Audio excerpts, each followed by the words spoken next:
ಇನ್ನು ಗನ್ ಹಿಡಿದು ಜ್ಯುವೆಲರಿ ಶಾಪ್ಗೆ ರಾಬರ್ಸ್ ಎಂಟ್ರಿ ಕೊಟ್ಟಂತಹ ಒಂದು ಘಟನೆ ನಡೆದಿದೆ.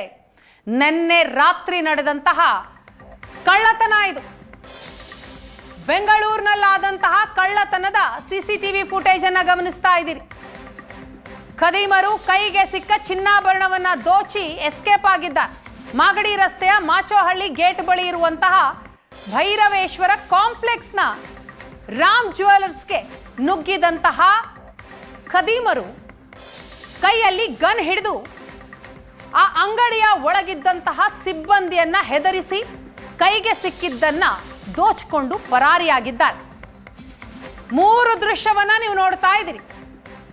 ಮುಸುಕುಧಾರಿಗಳಾಗಿ ಬರುವಂತಹ ಕಳ್ಳರು ದೃಶ್ಯ 1ರಲ್ಲಿ 3 ಖದೀಮರು ಬರ್ತಾರೆ, ಕೈಯಲ್ಲಿ ಗನ್ ಹಿಡ್ಕೊಂಡು ಅಂಗಡಿಯ ಒಳಗೆ ನುಗ್ತಾರೆ. ದೃಶ್ಯ 2ನಲ್ಲಿ ನೀವು ನೋಡ್ತಾ ಇದ್ದೀರಿ, ಗನ್ ಹಿಡ್ಕೊಂಡು ಅಂಗಡಿ ಸಿಬ್ಬಂದಿಯನ್ನ ಬೆದರಿಸಿ ಕೈಗೆ ಸಿಕ್ಕಿದ್ದನ್ನೆಲ್ಲ ಚೀಲಕ್ಕೆ ಹಾಕೊಂಡು ಅಲ್ಲಿಂದ ಎಸ್ಕೇಪ್ ಆಗ್ತಾರೆ. ದೃಶ್ಯ 3ರಲ್ಲಿ ಅಂಗಡಿಯ ಮಾಲೀಕ ಕನ್ನಯ್ಯಲಾಲ್ ಏನೂ ಮಾಡೋದಕ್ಕಾಗದೇ ಇರುವಂತಹ ಪರಿಸ್ಥಿತಿ.